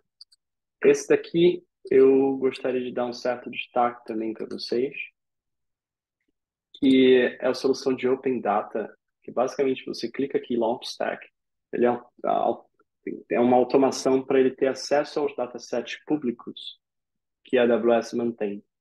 Então, a partir de lá, você também consegue fazer queries, nesse caso SQL, em cima de dados que são atualizados diariamente. Enfim, dados são atualizados apenas uma vez por dia, ele atende a casos de uso diferentes. Ele roda em cima desse projeto que se chama Open Data, que basicamente são datasets públicos mantidos por nós. E aí aqui você consegue, tal qual como se fosse uma espécie de Dune Analytics, você consegue também fazer queries em cima de transação, em cima de blocos, em cima de eventos e tudo mais. E aí daí também isso cai, né, dentro desse pipeline de serviços da AWS que, caramba, você pega aqui, manda para lá, faz não sei o quê, bota um alerta, cria um agendamento, enfim, você consegue fazer muita coisa aqui.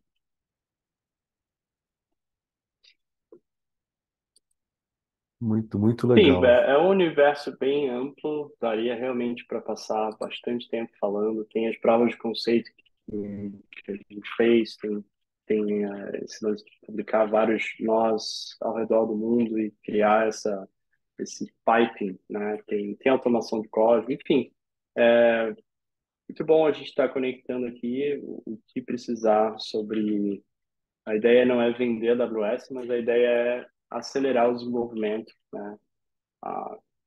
Ampliar o impacto que desenvolvedores EVM têm, fazendo vocês chiparem mais códigos, chiparem mais produtos e expandir essa fronteira, né? Então, Muito legal. obrigado, pessoal, pela oportunidade. Se tiverem mais perguntas, está aí. Vou também colocar meu e-mail.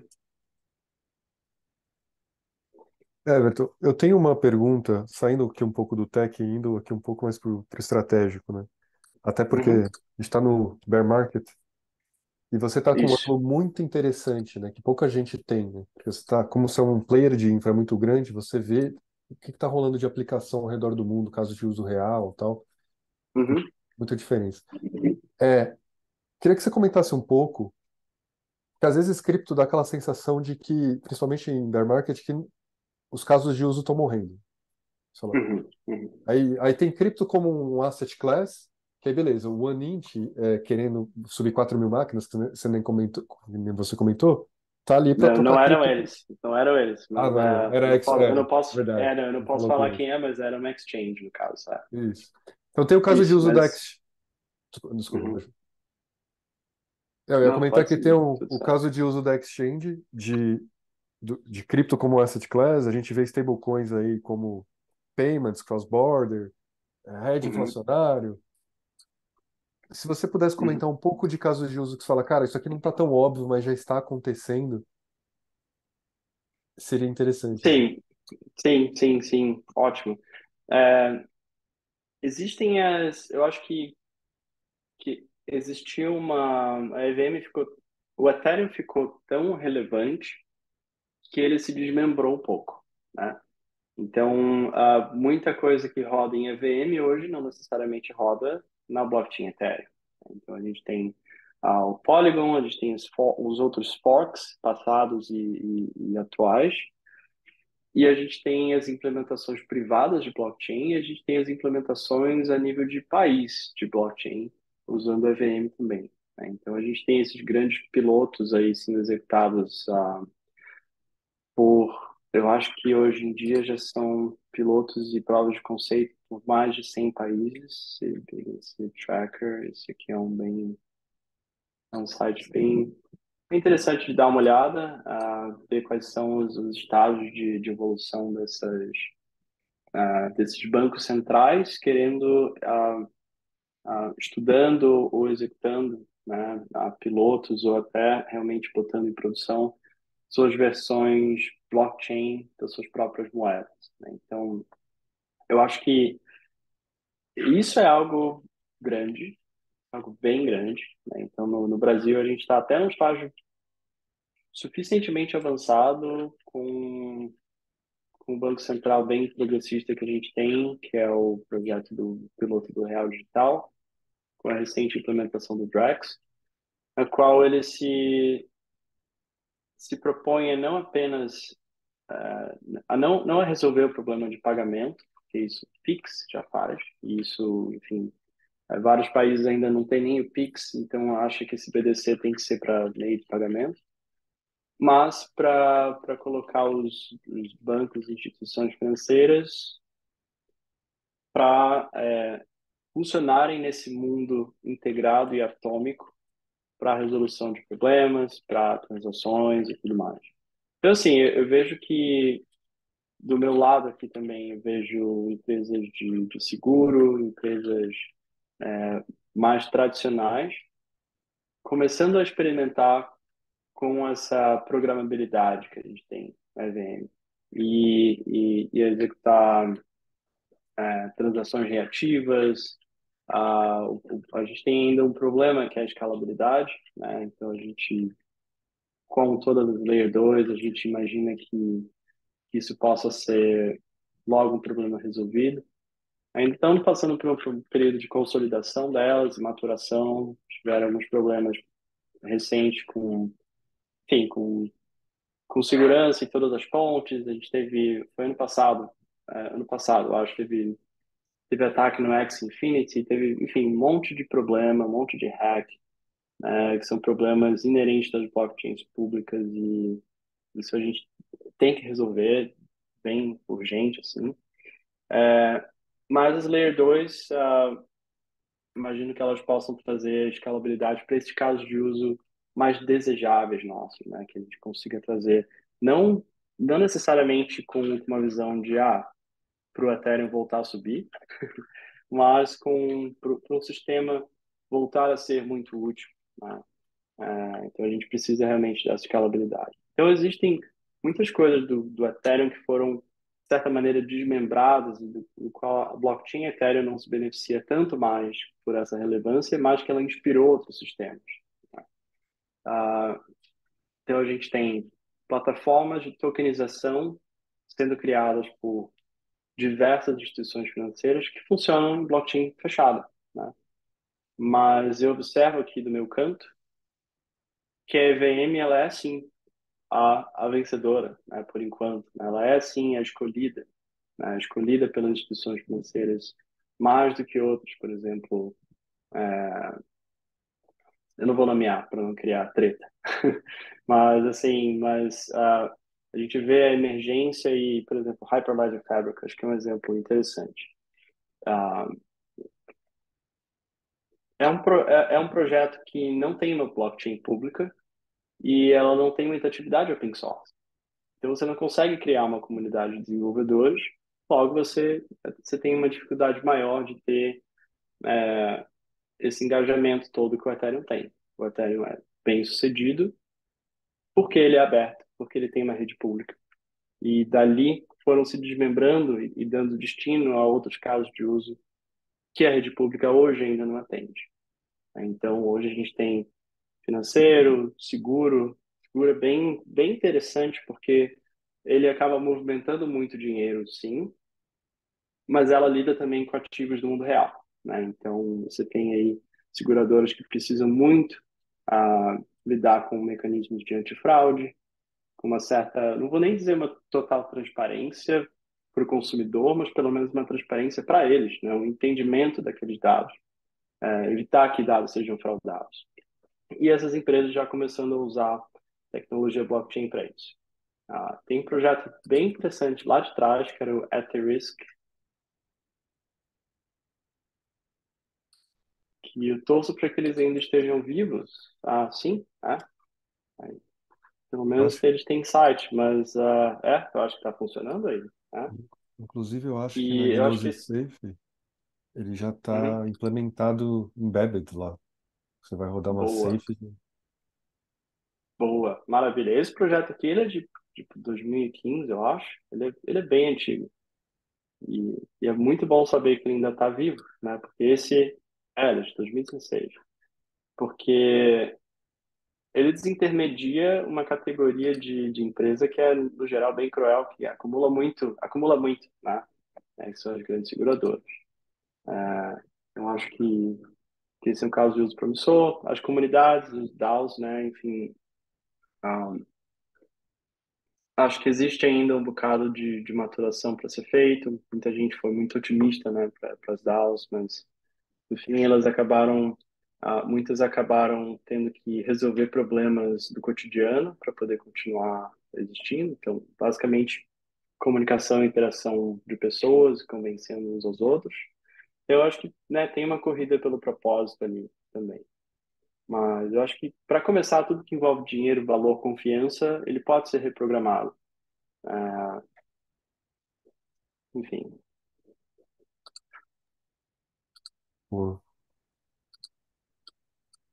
Uma outra pergunta que ok? eu tinha, Uhum. Everton, até para também não tomar tanto seu tempo que já temos aqui as 2 horas. Pessoal, se quiserem mandar pergunta, ou abre o microfone ou manda no chat. Uma outra que eu queria aqui deixar, Everton, aproveitando que aqui a gente está nesse primeiro encontro, o Gênesis, que outros temas você acha relevante para trazer para a comunidade dev, né? Nesse nível assim, médio para avançado, né? Esse level up, digamos assim. Uhum. Uhum. Uau, essa é uma ótima pergunta. Esse é um universo que cresce para todos os lados, né? Então, eu acho que a ideia de Block Producer era bem interessante. MEV, Flashbots, quem domina isso está realmente à frente, né? Ah, deixa eu ver aqui mais. Ops, perdi minha câmera. Um minuto.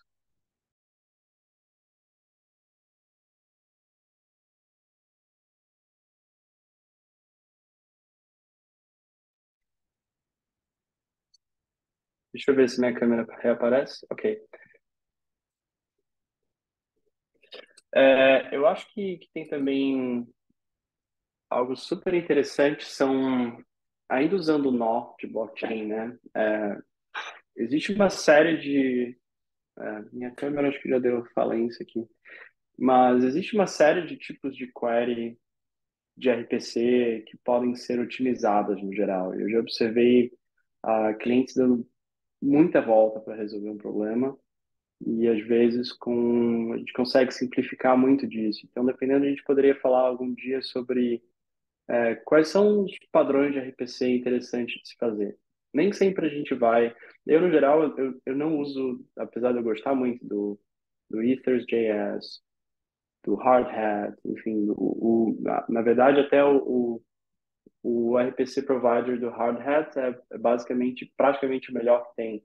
Mas eu, no geral, nas minhas aplicações, eu sempre uso direto chamada RPC crua para eu ter um controle maior ainda do que as camadas intermediárias dos frameworks. Mas eu acho que a gente poderia um dia pensar ou falar sobre como resolver, como angariar quais tais dados da blockchain, de um nó, né? Então, que é algo tão poderoso, mas às vezes é um pouco frustrante com certos tipos de dados que a gente quer tirar, extrair dele e, enfim, se frustra por ser difícil e desafiador. Então, aqui trabalhando junto com esse time que criou esse produto novo, ah, eu passei muito tempo com eles explicando todas essas técnicas e eu adoraria compartilhar também com vocês. Acho que dá para se aprofundar nisso. Mas aí a gente precisa de um nó archive boladão para poder que no geral os Infura, Alchemy, até o Managed Blockchain mesmo, ele não tem todos os métodos abertos, né? Por questões, às vezes, de escalabilidade, reliability, né? Às vezes são métodos tão pesados que eles comprometem a qualidade do nó, né? Mas a gente pode um dia ter esse papo bem, bem profundo aí. Que aí eu posso trazer um pouco do trabalho que eu fiz com o Anent, por exemplo, que foi bem interessante nesse sentido. Show de bola. Pô, Everton, obrigado de novo demais. Espero que o pessoal tenha gostado. Eu gostei demais. Eu estava até no começo aflito, eu falei, caramba, ele não vai mostrar nada de apresentação, mas você fala muito estruturado.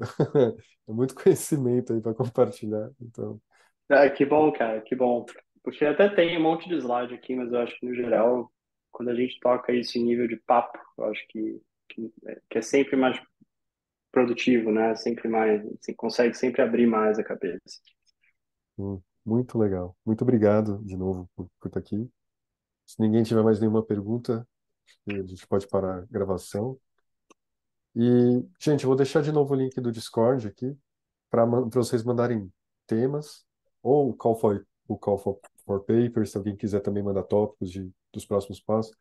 Já tem gente aqui que vai ser chamado aí para o Block Producer Flashbots, MV, nesse tópico aqui desse grupo, hein? Mas eu vou querer assistir.